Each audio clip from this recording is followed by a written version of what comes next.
Well, welcome to another bourbon hunt. This time we're a little bit out of our jurisdiction. Where are we? We're in Florida and we're going bourbon hunting. Yeah!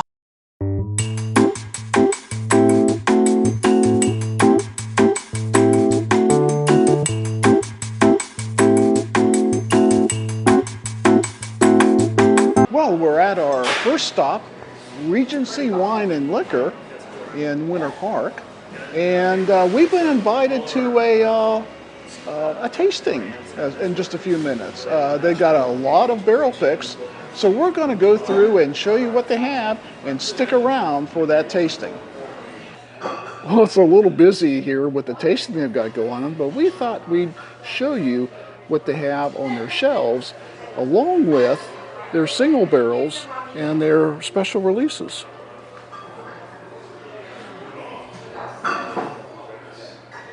You notice the Traveler there? Yeah, they've actually got that for the MSRP, not twice or three times the price.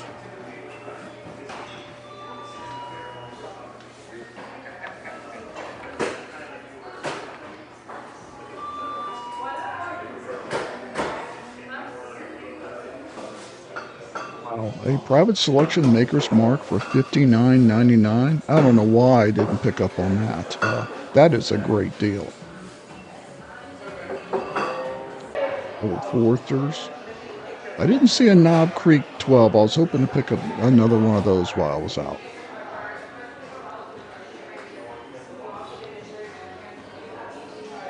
All the fan favorites in this area. And I hear the Heaven's Door Homesick Blues is pretty good. Let me know what you think of that in the comments if you have it. And this brand right here, Concoctin, I'm seeing that more and more in places. Rimfire, that's a new one. Hazel Hayden, Woodford Reserve. Warrant Makers.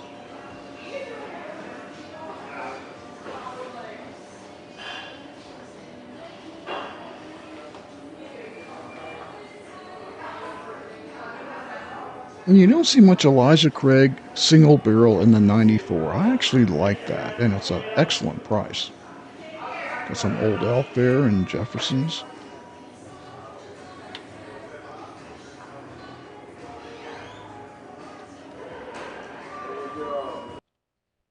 And bingo, one of the bottles that we're looking for on our hunt this week, the Peerless Double Oak Bourbon.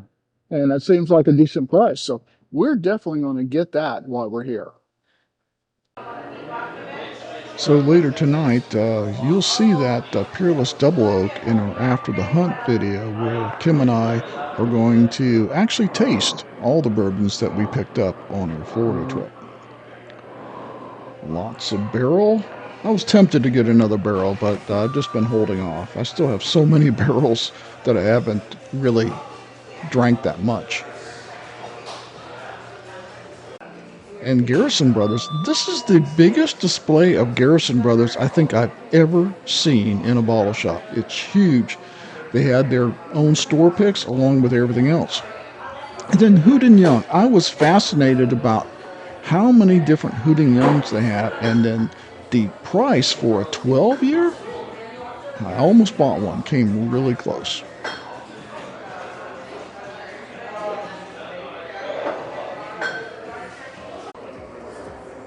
Not a fan of the Ezra Brooks. Maybe I'll have to revisit that, but I've got that actual cast strength. Luxardo Cherries, big fan of those. And Jefferson's Ocean. I've never found one yet that I like. And look at some of these $5,000 bottles. Wow. Buffalo Trace in there for $34.99.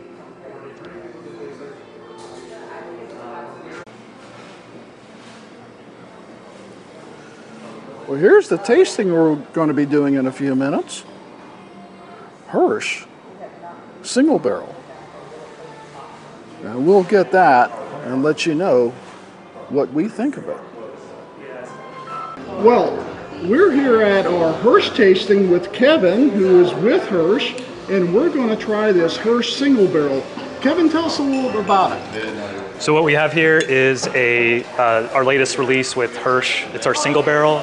It's 9 years old, double oaked. Basically what we did is we took an 8-year bourbon. At 8 years, we took it out of each individual barrel, proofed it down a bit, and then put it in a new char number 1 barrel for an additional year. So it's a little unique taste profile. That char number 1 barrel gives it a little extra flavor and just sort of gives it this nice mouthfeel. So yeah, let's try it. Yeah, let's pour me a little bit. Sure. Way ahead of you. All right. So we're trying the Hirsch for the first time. We've never tried the Hirsch. So cheers, everybody. Cheers. Oh, that's good. Oh, that is rich. A little sweet. A lot of bacon spice going on there. Yeah, for sure. Very rich. It is. Very rich. I like this. I recommend this. If you're in the area, and we'll let you know their address, you need to come by and get one of these single barrels. If you're not in the area, see if you can find a single barrel near you. This is definitely worth the cost. Awesome. Well, thank you so Kevin. much. Of course. Nice to meet you. I wanted to thank Brian, the general manager of Regency, and the 2 owners. Got to meet them and had a nice conversation. If you are in this area, I truly recommend the store. Okay, we're in the Cape Canaveral area, and so we're going to start our bourbon hunt this morning. And I'm pretty much going to kind of go in and do a recon on some of these stores rather than go in and ask every time, can we film? A lot of these are very small stores. They really don't want anybody filming in them. And in some cases, it's really not worth the effort. So we're going to recon them, and if we find one that we can film in, then we'll get that on tape. We're at our first stop, which is Cape Canaveral Liquors. And they had a few nice things, a small bourbon aisle, but several allocated items behind the counter, including a George T. Stagg, and, well, you name it, they had it back there at pretty high prices, so we weren't hunting any of those, and it's not on our list. We're not doing highly allocated. We've got a list of very unusual and hard to find bourbons, but none of the highly allocated Buffalo Trace stuff today. So we're going to go on to our next stop and see what we can find. Well, on our second stop, we visited Publix Liquors. Yeah, in Florida, they have liquor stores. They're separate from the grocery stores right next to it. And they usually have really good prices, but very limited selection. And that was the case this time. There just wasn't anything unusual. Well, there was a Buffalo Trace in there for, I don't know, $36, $37, something like that, but I don't need a Buffalo Trace. So we're going to head on. We're waiting for the ABC store to open, and it's now 10 o'clock, so we're going to head over to ABC. They usually have a fairly good collection and usually pretty good prices. I don't think I'll be allowed to film inside there, but we'll find out. And then we're just going to head down the coast and see what else we can find. Well, we stopped at a very nice little package store, ABC, here in Cape Canaveral. They didn't have anything we were looking for, especially for the Hard Truth lineup. But he did point me to a store over on Merritt Island that I should check out, and that might give us some luck. So we're headed up to Merritt Island and see if we can find some tasty bourbon. Well, we're well off the beaten path here. We're, I think, south of Cocoa, more into the interior, not on the beach. And we're at a Total Wine because we're still not finding this Hard Truth. Now, the other ones I had on my list, I don't know if I'm going to find down here at all. Most of the bottle shops are small, not very well stocked.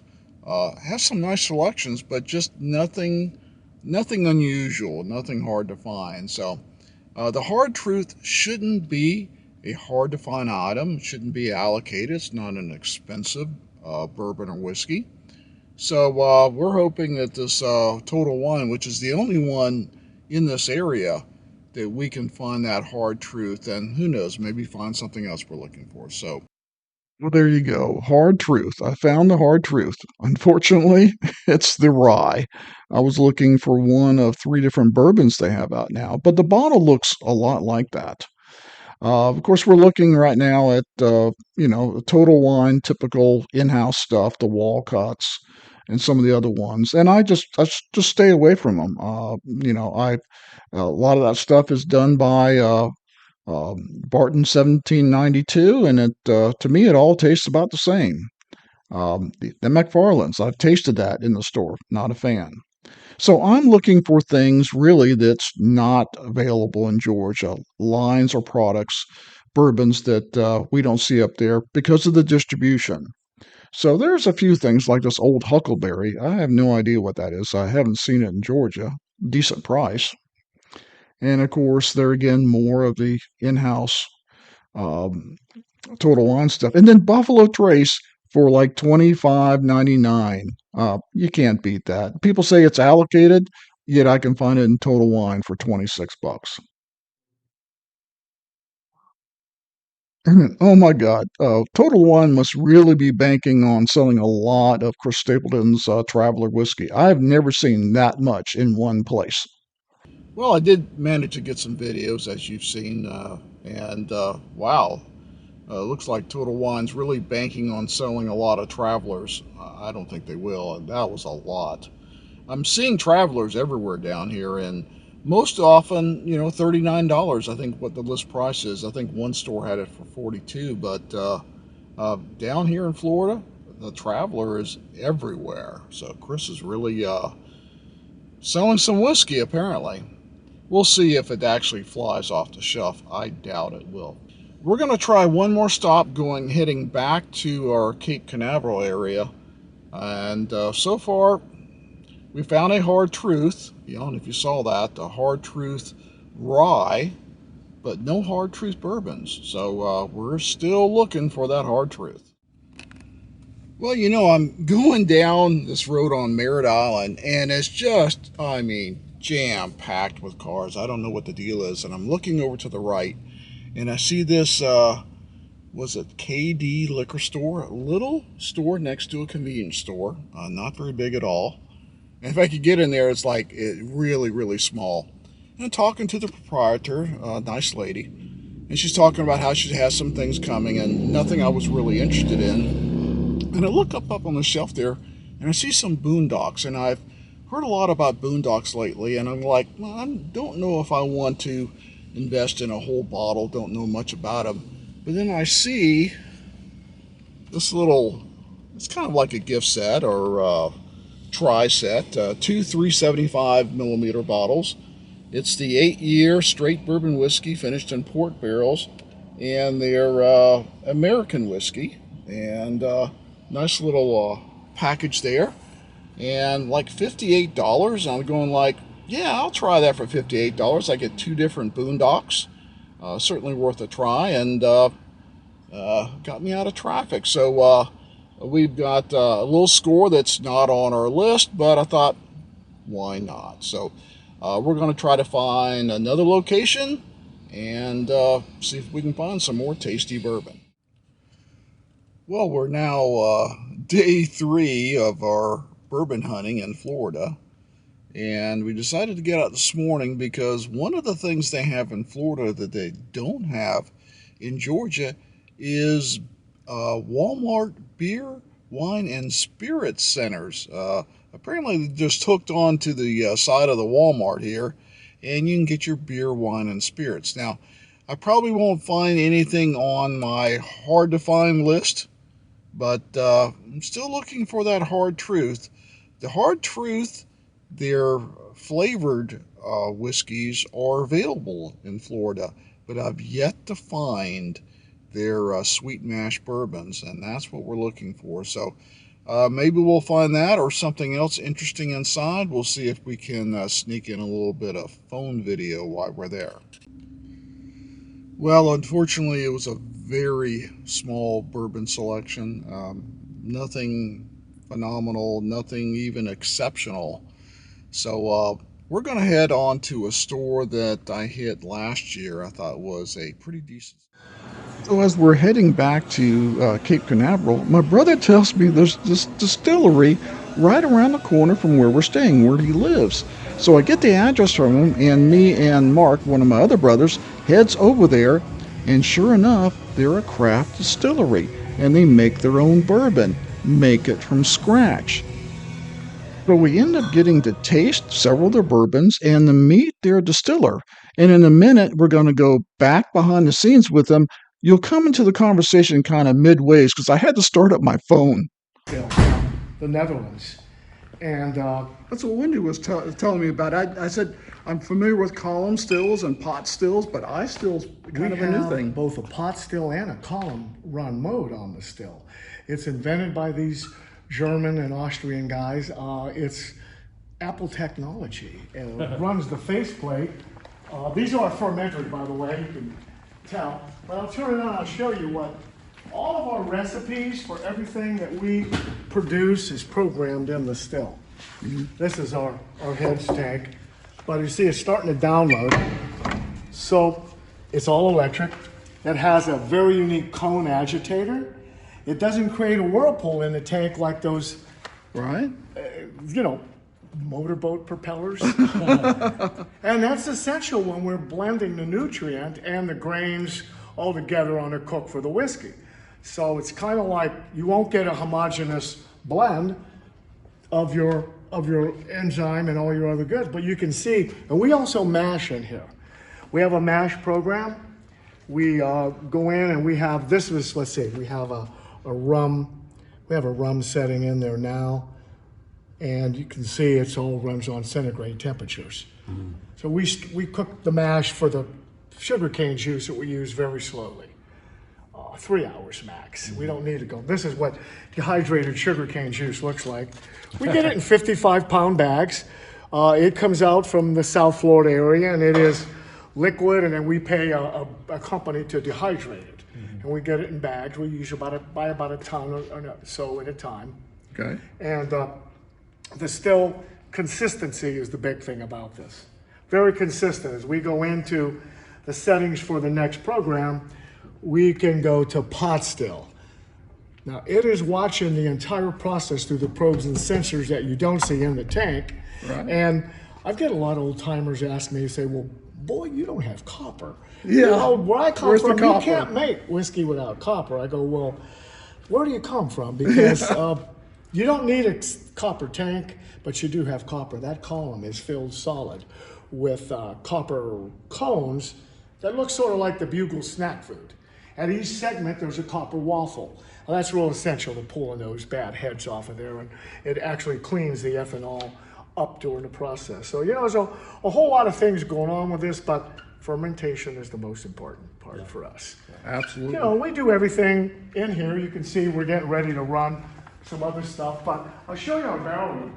Oh, cool. We have a lot of our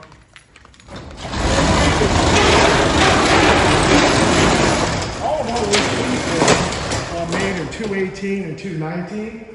What we're doing in here now is Smells good, doesn't it? Yeah. get some white. We do some finishing here. I have another warehouse.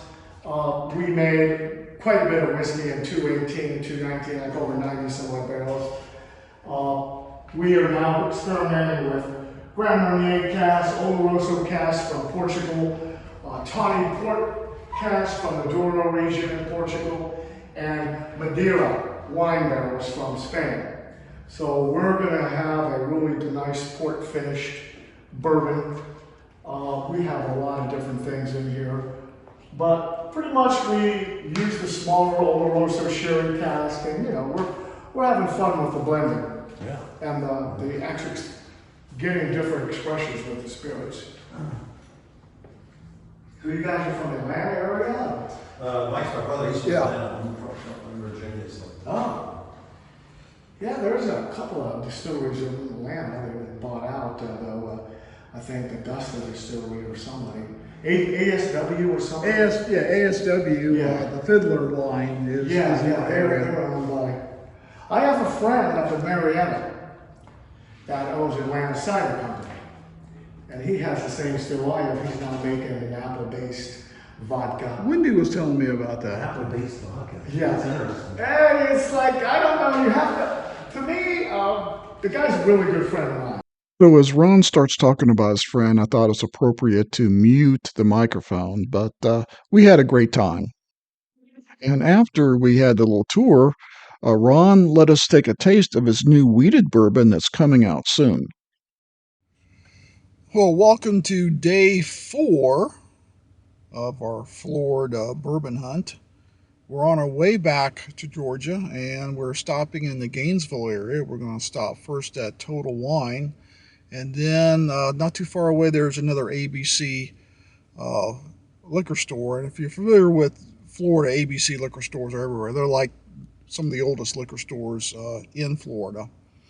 And we're still looking for that Hard Truth, the sweet mash bourbon that they say is in Florida, but I have not been able to find it so far. So we got kind of an open mind. I doubt seriously we'll find any of these hard to find items that we've got on our list, but I've only seen one of those items that was behind glass and probably 4 times the price. So I wasn't going to buy that. That was a Baumburger's declaration.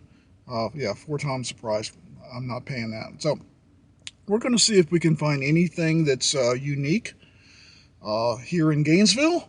And if we're not, well, we still had a good hunt. We still got 3 unique purchases that we'll talk about in our after the hunt.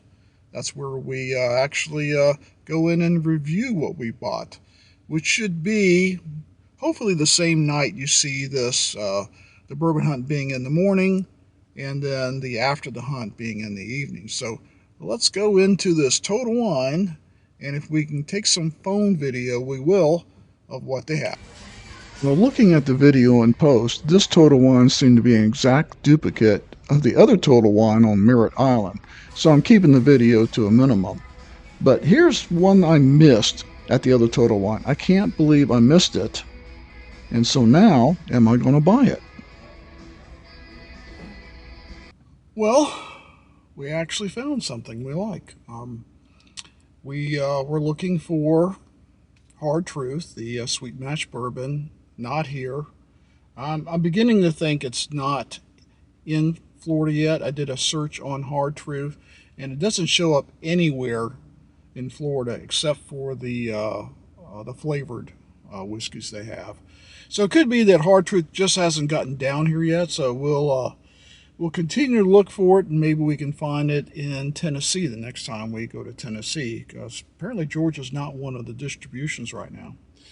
And of course, I'll talk to my buddy Blake at Sealbox and see if they're going to be getting it soon in that. I do have a subscription with them and get 4 or 5 bourbons a year from them. So why not one of them the Hard Truth, right?